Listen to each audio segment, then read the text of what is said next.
One of the questions I get asked most often is, how do I communicate effectively with my teenager? There you were, sailing along with this quiet, compliant child of recent memory, and suddenly the hormones kick in and you've got a teenager for the very first time. How can you effectively communicate with them? Well, one of the most important things to do, particularly with your early adolescents, is to make sure you give them full attention. You need to make eye contact with them and you need to focus on their content. All early adolescents have an inbuilt bull dust detector. They can tell when they're being snowed. So what you have to do is make sure that these two aspects, the way you look and the way you sound, are congruent. The second important thing is to make sure that you sound interested. You need to make sure that the tone of your voice matches the content. So if you say something like, "Look, I'm not angry," clearly that's a mixed message. You need to be very, very clear how sensitive kids are to this particular nuance. The third thing relates to you asking lots and lots of questions.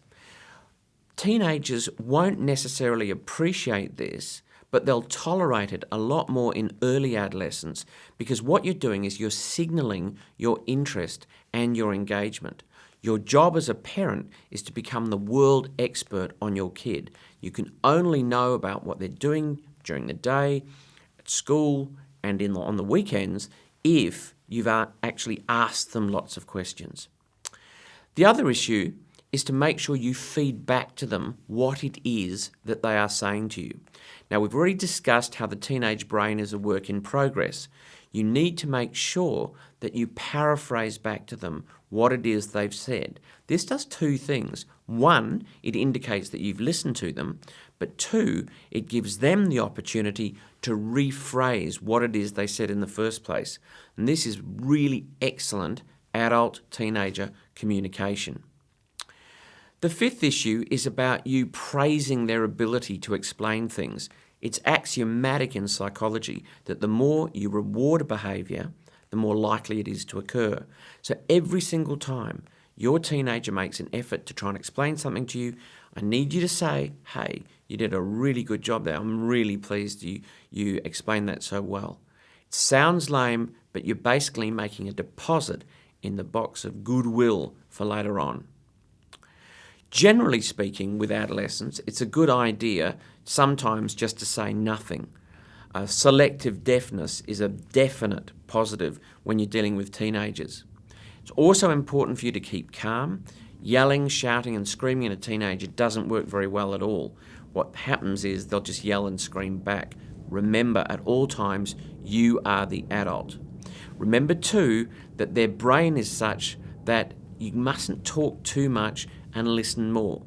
A great rule of thumb is that for every sentence you say, they should say at least two.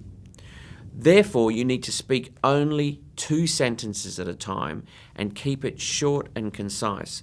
Remember when you were little and your parents went on and on and on and your eyes glazed over? You don't need that. The other thing is that the teenage brain appreciates humour, but keep it upbeat. Don't use sarcasm or put-downs. It's very, very important that you use humour and that you are in fact funny. It's very important that you set very clear boundaries. Young people need to know where you stand, what your attitudes are and what your beliefs are. Try and avoid confrontations or ultimatums. If somebody's getting very, very upset in a conversation, what you need to do is say, "Look, I can see you getting upset. We're going to finish now and we'll talk later." A particularly clever technique is to say to the young person, "But before we stop, I want you to have the final say." One of the most important things is to only argue over things that matter.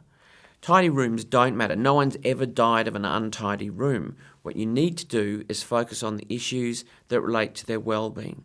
So sex, drugs, alcohol, sleep, internet use, curfews, exercise.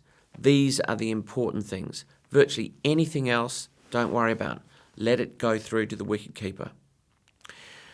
Regularly give positive feedback to the young person. They do so much better if they feel that they're appreciated when they get it right. Many families just focus on the negative, and that doesn't work very well at all. Don't constantly remind them of past mistakes. Their brain isn't through growing yet. Everybody makes mistakes, and if you're constantly telling them about it, the whole conversation will deteriorate into just one of anger. The other thing is you need to talk while doing something together.